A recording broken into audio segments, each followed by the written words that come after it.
নমস্কার। সেই জিনিসটা ঠিক আছে, আমি তোকে টাকা দেবো, যত টাকাই লাগুক, তুই আমার জন্য ওটা এনে দিবি।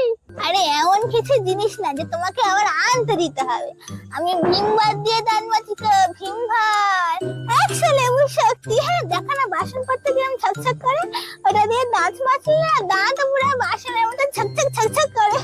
কি বলছিস তুই? ভীমবার দিয়ে দান মাজিস আর বাসন কে দিয়ে মাজেন দিয়ে? তোর কিছু হয় না তুই ভীমবার দিয়ে দান মাজিস? না না তেমন কিছু হয় না, শুধু তোর সাথে কথা বলতে বলতে যে দাঁত মাজি না, থুতু খেয়ে ফেললে